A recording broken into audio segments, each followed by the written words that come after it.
topic. Why don't you introduce it? Welcome back to another episode of Choose to Love.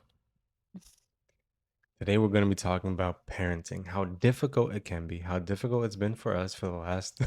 Are you serious? Yeah, Oh, no, because Nehemiah just interrupted us. no, I know, but why you sound like that? Oh, that was just my radio voice, my introduction voice. Don't forget, you Maybe. can't be banging that. Mm-hmm. Maybe move the cup on the other side.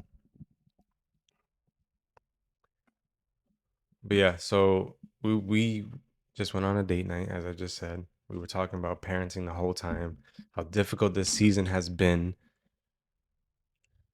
Not difficult in the sense like it's all uh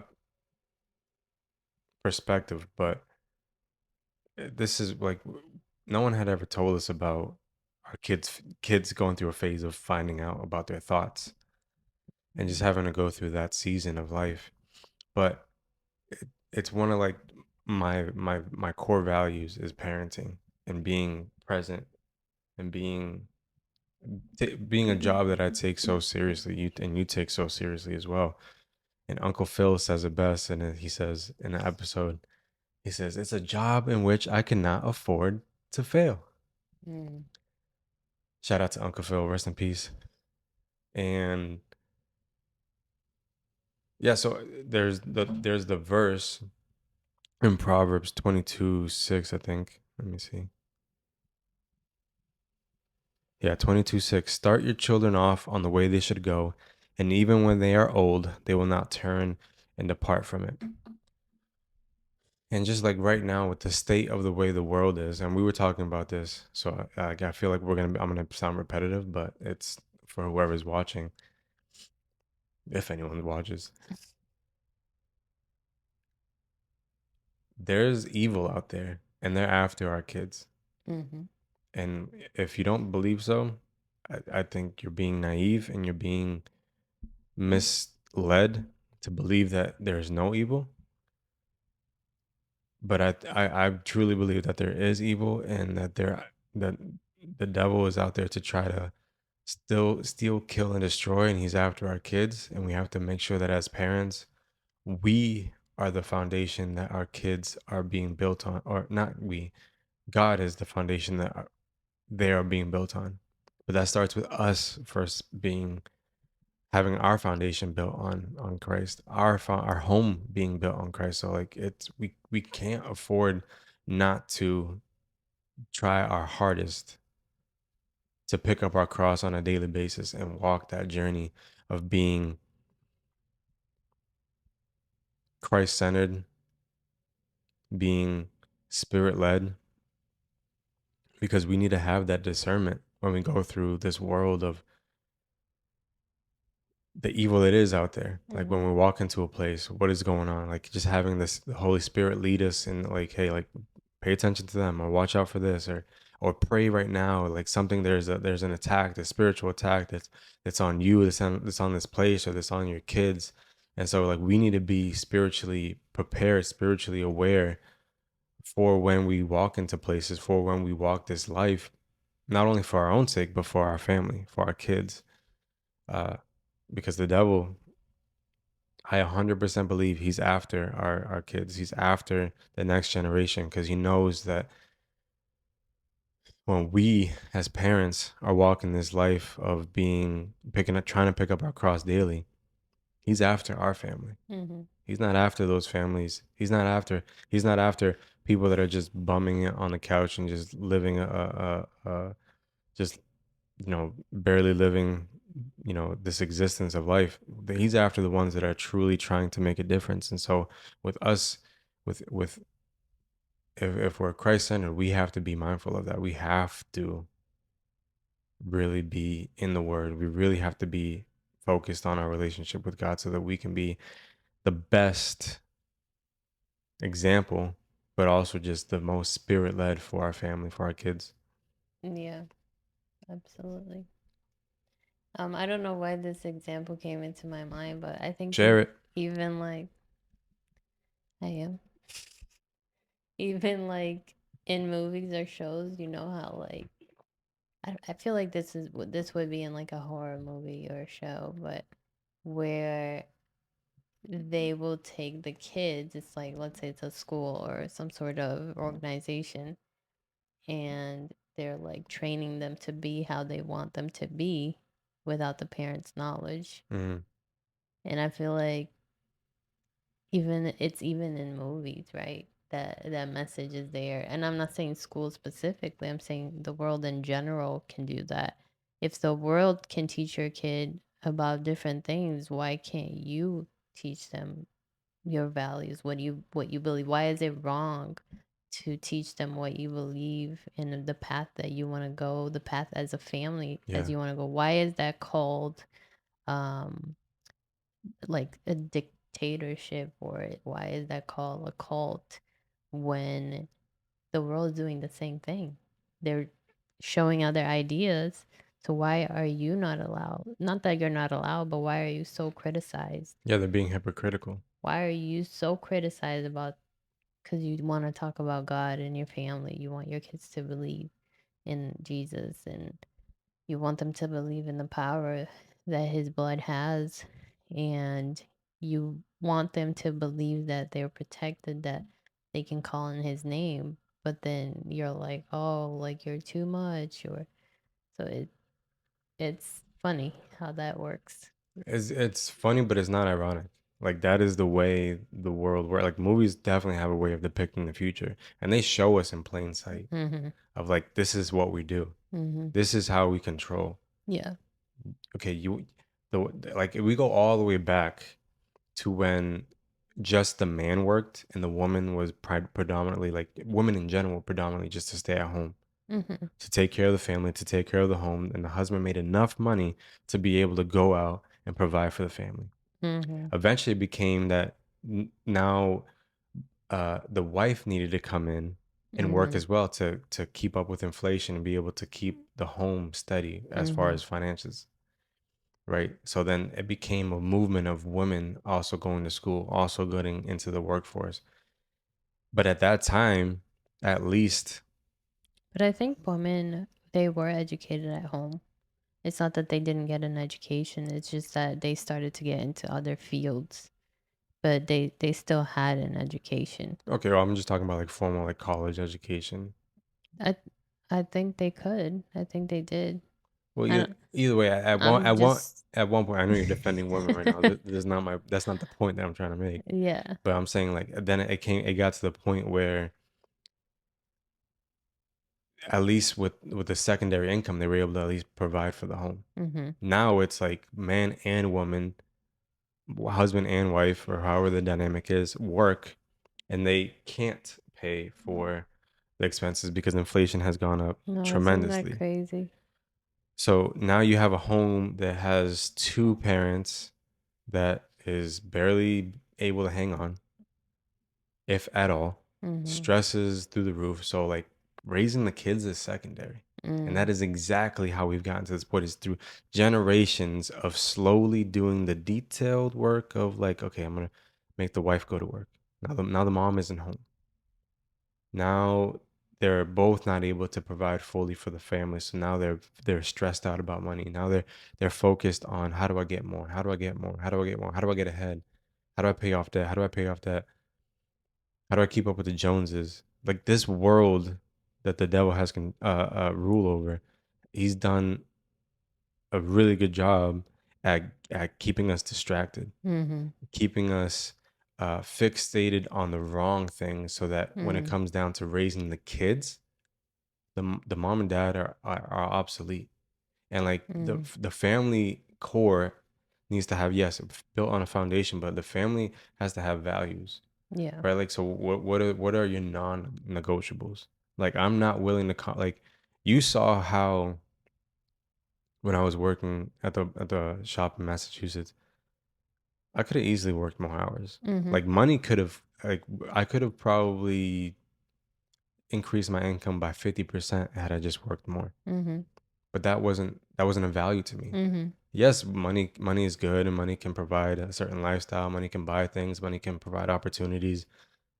But for me, that wasn't the value.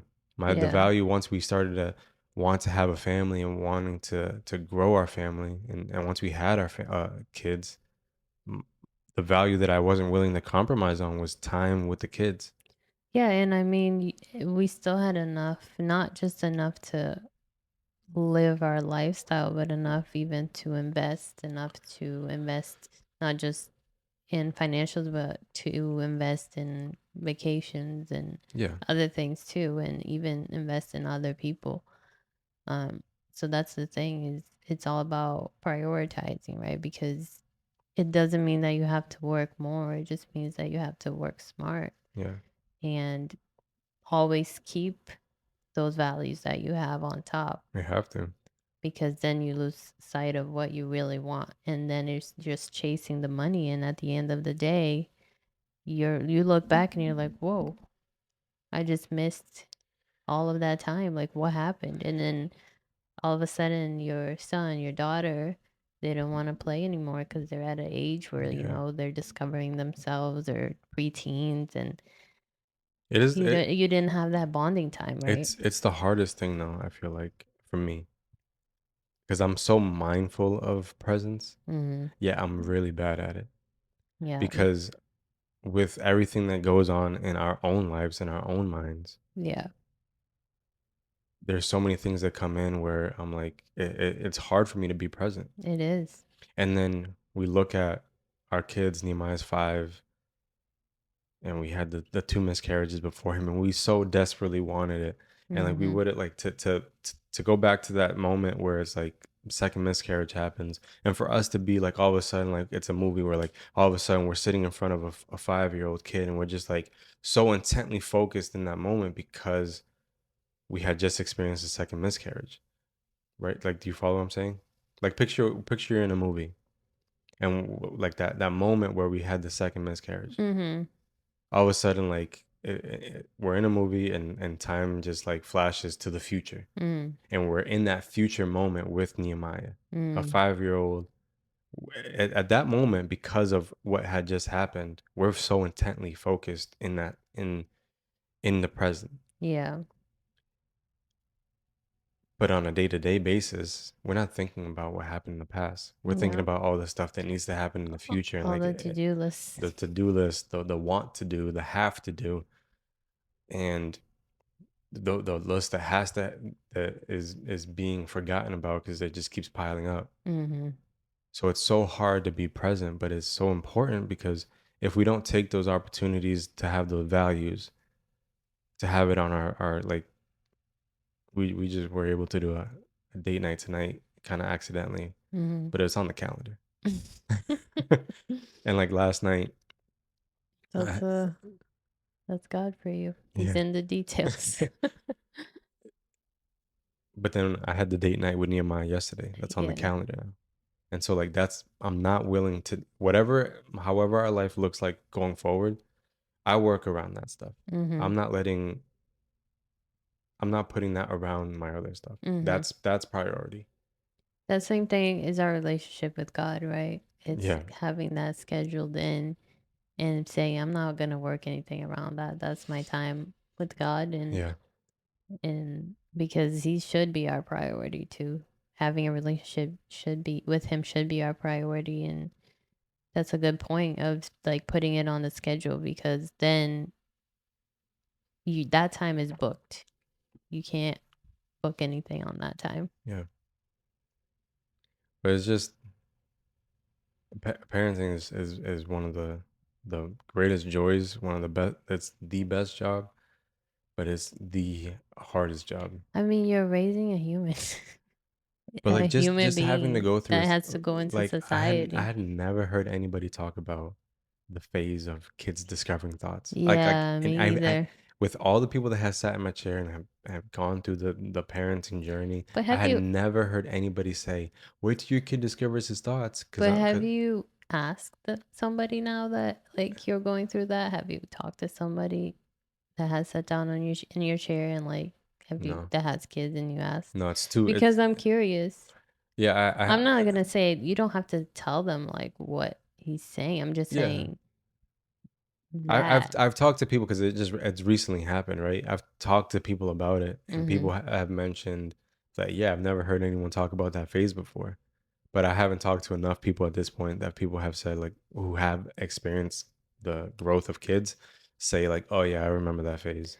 But do those people that say I don't remember that or have never heard of that, they have kids? Either have kids around our age or they don't have kids.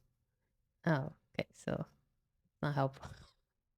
Like, Well, I mean, no, I'm but saying still, because you would but I'm want saying they they haven't heard haven't of heard it. yeah. So it's not just like us being like, we haven't heard about it, and everyone's like, "Really?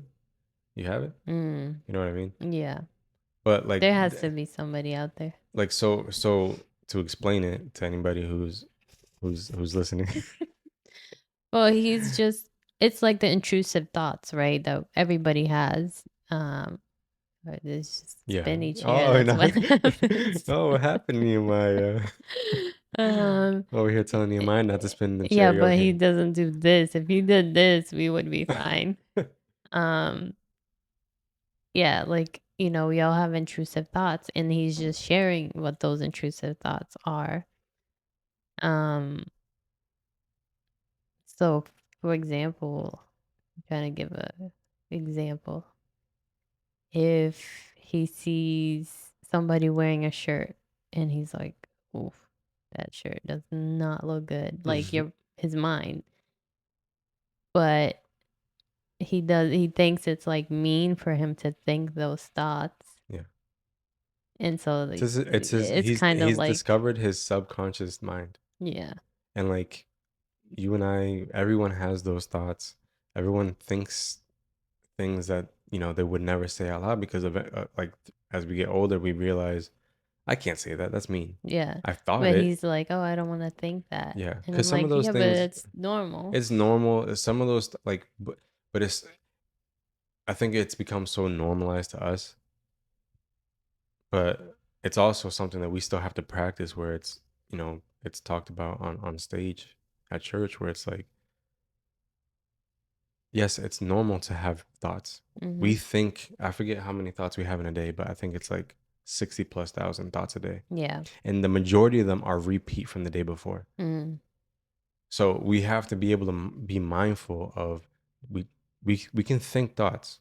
That's inevitable. That we can't stop that. But what we can do is take the thoughts that we don't want captive and try to replace them with something that's good, Mhm. something that's from God's word, something that's positive. And sometimes that we have to practice it by actually saying it out loud. Yeah. It Like, took go ahead. no, I was just gonna I was say, just oh, go ahead. no, I forget now. Go ahead. I really forgot. I'm sorry, it's because I thought you said go ahead. No, I was just gonna say, and to quote Hector, you practicing a heart of gratitude Mhm. helps. No, but seriously, because that's what I've been telling him, and I say, "Okay, yeah, it's normal for us to have, like, not think something looks nice and things like that, but let's see what's good about that thing. Like, what's good about that person? What can you say about Yeah, that person that's nice? that's And what I was gonna say. and what's good about your day? Like, what do you like about your life? What do you enjoy doing? Instead of just focusing on those negative thoughts that are coming into your head. Yeah, because eventually we can train our mind to immediately take something negative and turn it into a positive. Yeah. Like, okay, I really don't like that shirt that dad's wearing, but let me say like, oh, I like your pants, dad, or like, Right. so just finding a way to take a negative and turn it into a positive. Mhm. And if we do that enough, like actually verbalize a thought, or we take a thought and we turn it into a positive uh saying or a positive, sentence. I feel like eventually, not feel like, I know eventually our brain is going to take, like, we're training our brain. Yeah. Our brain is not in control of us, Mhm. right? Mhm. I mean, the Bible talks about how our heart and our minds are deceitful. Right. Like, just because, oh, follow your heart, follow your heart. No, no, no, no, no. Our heart lies to us. Our Mhm. our brain lies to us.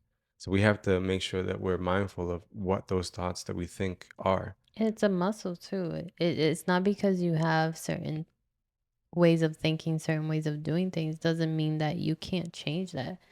Thankfully, God's creation is so perfect that even that can be completely changed Yeah. around just by doing practices in your daily life that can help you. in that journey of changing your thoughts, changing how you feel about yourself, changing how you communicate to other people. It's like that powerful, but it is a practice. It is uh, being consistent. And even when you fail in a day, continue. Yeah, it's Don't give up consistency. because What we you, talked about last week. yeah, don't give up because you Watch last week if you didn't catch it. if you fell down, just get back up. Yeah. You don't have to go back to the beginning. You don't have to quit.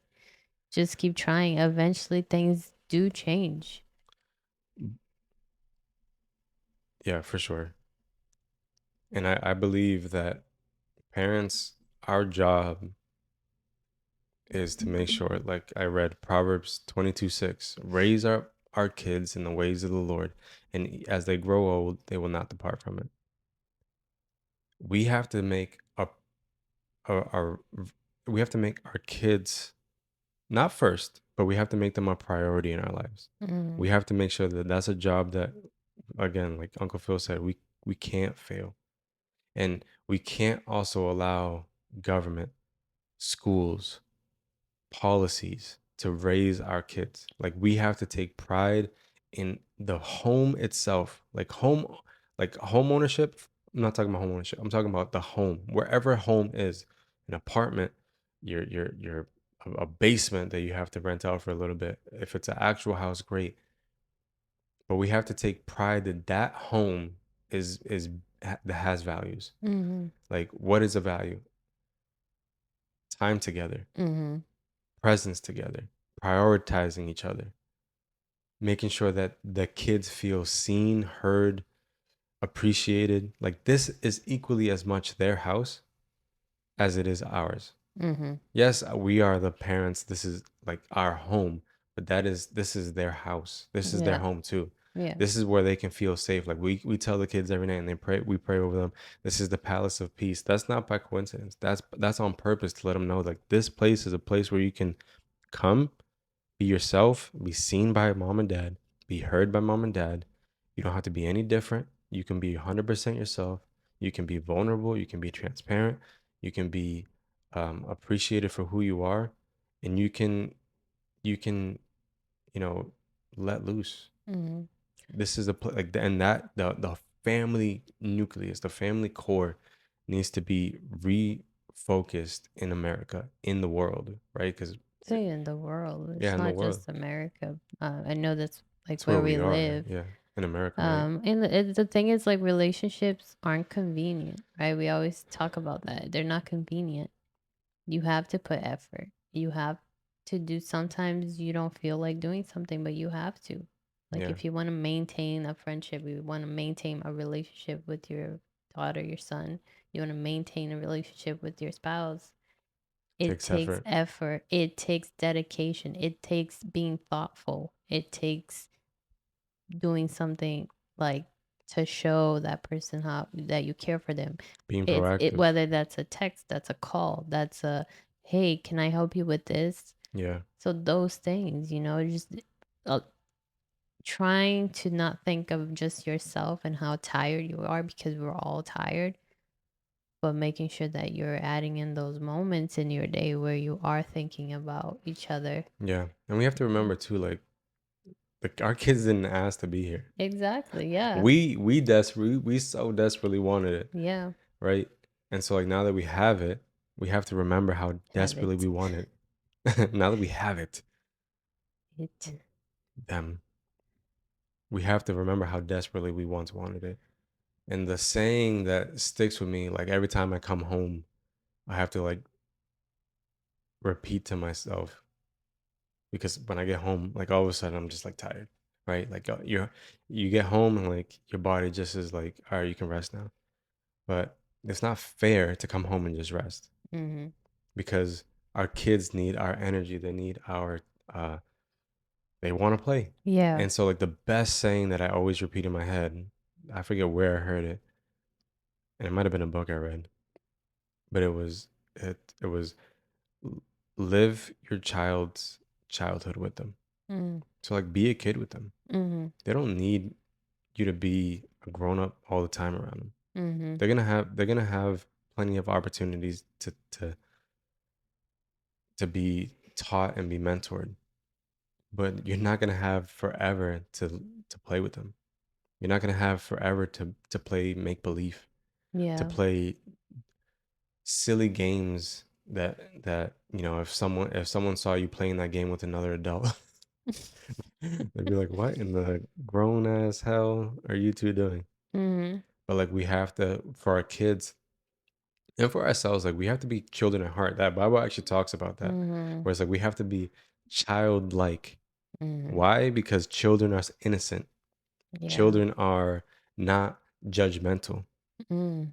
Children are present. Yeah. Children are the best example at being present. Mhm. And so we have to be not only like them for their benefit, but we actually have to be like them for our benefit too. Mhm.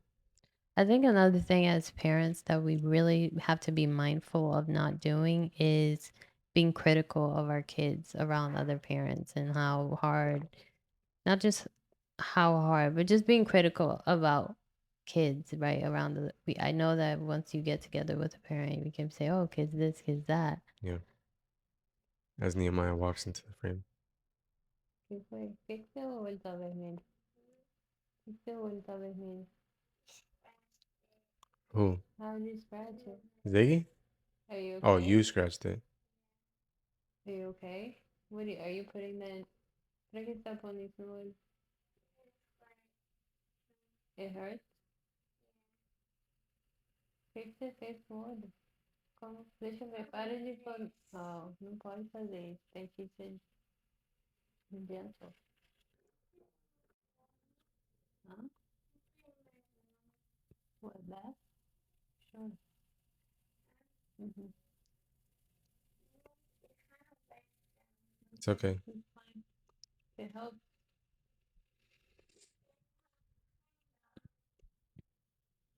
I mean, that's a prime example. Like we have But you know what I'm saying, though? we have What? an agenda as parents. We have this idea of what it is we have to do. But when things like this happen where kids come into the picture and they No, just interrupt put it your on. Like, daily life, whatever. this even though I'm talking to you now, Okay, this then doesn't take grab a precedence. bowl. This is more important. Parenting is the part that's more important. But you know what I mean? I think a lot of times we can be very negative towards parenthood. How like with how difficult it is. Yeah. How difficult. Not that I you think it's can't. also because Not like that when we you get can. around other parents, we're just like, oh, are you guys feeling this too? Yeah. But I don't know. Let me I just think pause it and um I know that like you need that time, right, to talk, to share frustrations and things like that. But you just have to be mindful of how you're speaking about your kids, right? yeah, And keep saying like, "Oh, he doesn't do this. He doesn't do that. He doesn't eat this. He never eats. He never listens." You're like saying those things about your child. And yeah, not that you can't be going through something that is frustrating that they're not eating, but like watch how you say it. Say, we're struggling with this. Like, do you have ideas if you're talking to somebody about it? yeah, But be mindful of how you're communicating those frustrations. Not that you can't communicate the frustrations. Obviously, live how you want to live, but be mindful of what the words you're using to describe what you're going through with your children. yeah. I mean, where the Bible talks about how the tongue literally has the power of life and death, right? Mm-hmm. Even if we're just venting, that has the ability to have weight behind what it is we're saying. So Yeah, if because we're I mean, continuously saying like our kid is this, and he's this and he's this, and remember we have to also remember like we're in this spiritual world of good and evil, and like what we were talking about earlier today, like the devil's not in our thoughts, but if we're just venting or we think we're just venting and like oh yeah. gossiping or just just continuously saying like, oh, my kid doesn't do this, he doesn't do this, guess who's listening? The But devil. you, He's and yeah. he's hearing what it is we're saying. He's like, "Ooh, that's a seed. Let me. Mm-hmm. How can I twist that and manipulate that even more But and turn that into even a ADHD situation or yeah, this situation, right? but even for yourself, like you even start to believe that and you don't even see the progress or you don't even help your child progress and whatever it is that they may be struggling with, and because you're believing that, and who knows, your child might even hear you say those things if you're not mindful of how you're if you're saying like in front of them, um And they're always listening. they're gonna believe that for themselves too. I've I'm seen many examples of that. I'm And so that's another piece. It's like not only being mindful of how you talk about your kids, but also if you're gonna say something, especially when they're present, mm, be very careful yeah. because even if you don't think they're listening, they're listening. Yeah, I remember. So this is something that we've talked about and I practice, and I think you do too. I can't speak for you, but you can say if you do or not. But I know I do it, and I've actually had this conversation recently. I think with Dad, and it's for what you for an example for what it is you're saying is when we bring our kids around other people and they get shy, Mm. right? We don't just introduce them to somebody else as like, oh yeah, this is Nehemiah. He's shy. No, I He's never just say always that. shy, right? Because all of a sudden, as they grow, as they hear that, yeah, their subconscious mind is hearing it, but eventually that subconscious becomes their conscious, and then they Mm-hmm. start thinking, well, I guess I'm just shy, so that's why I'm this, and this, or I'm just shy, and so I'm not going to this, Mm-hmm. and this, and so what has happened as adolescent kid eventually grows with them into a teenagehood and then eventually adulthood, and that becomes a vice, a trap, Yeah. right? I our mean, I our can speak words that for literally myself. yeah, our words literally become a foothold for the devil to come in and say, gotcha, you Mm-hmm. said that, now I'm Mm-hmm. gonna build on that, and it's gonna Mm-hmm. take some time, but I got nothing but time. Yeah, I mean, I can speak on that because I feel like I grew up that way, where I was introduced as being shy, a lot of the I think a times, lot, and I mean so that's a lot of the times, other people would speak to me, even into like teenage years. I had a really close friend that people would like ask me a question, she just answer for me. yeah, I remember you telling me that. So, like, and that went on for many years until actually like I completely changed my environment because I, went a different path with school, and that's when almost like I had to find my own voice because I had nobody to speak for me Mm, anymore in that way, because the people that I was around now, I was older, right? I was like in 6th grade, so the people who were around me didn't grow up with me being that shy girl, even though there was that part of me still.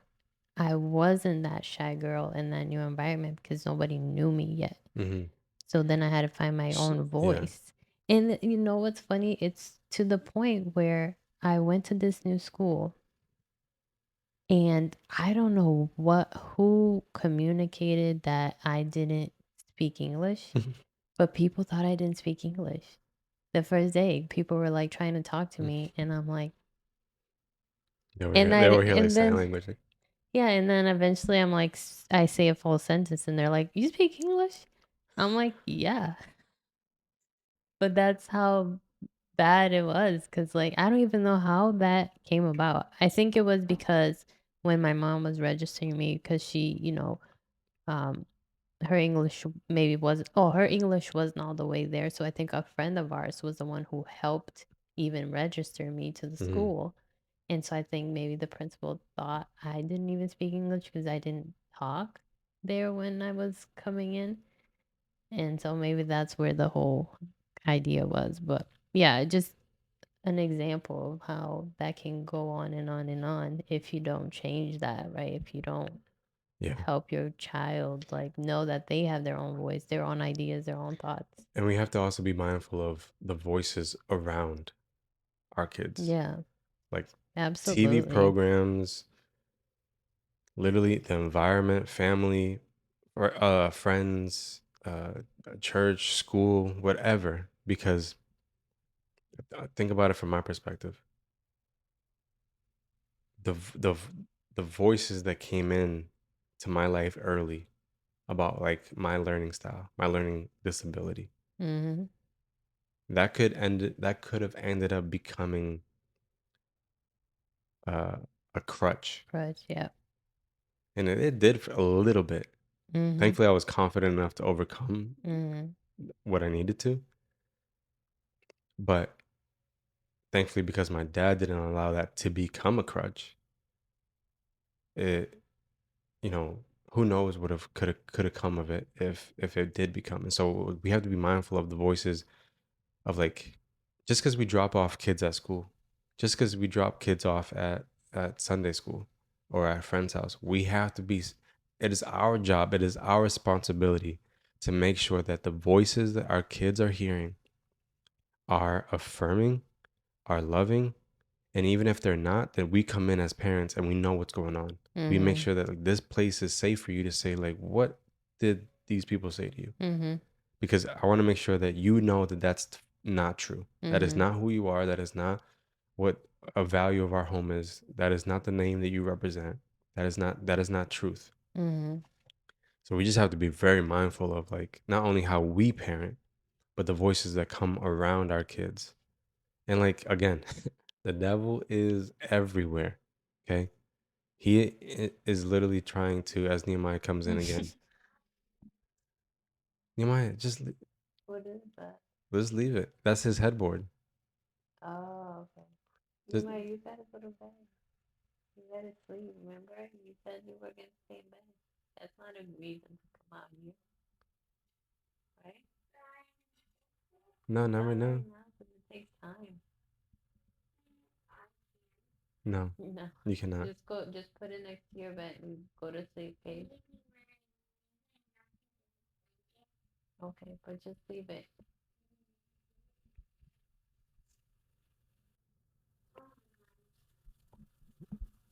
So this is a season that we're going through is trying to put this What? kid to bed at 8 o'clock, and it's No, 10 o'clock now. Gratitude, you're not. He's You're not gotten up feeling well. 10 times for every little Not detail feeling of well. like, I'm thirsty. I'm this.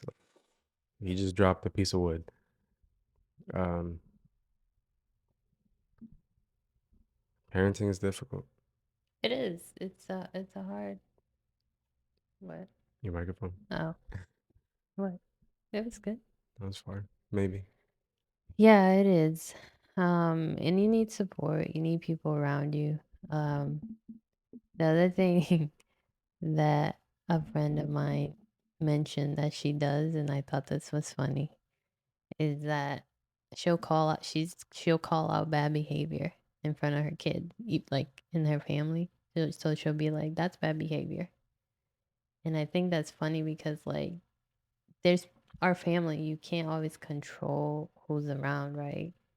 But you can tell people if they're coming into your house and they're bringing a certain energy or a Mm. certain Oh, behavior she's that, calling out other yeah, people? yeah, Oh, not her in kids. front, no, in front, yeah, other people's behavior in front of, to her kids and Yeah. telling them that's bad behavior. Yeah.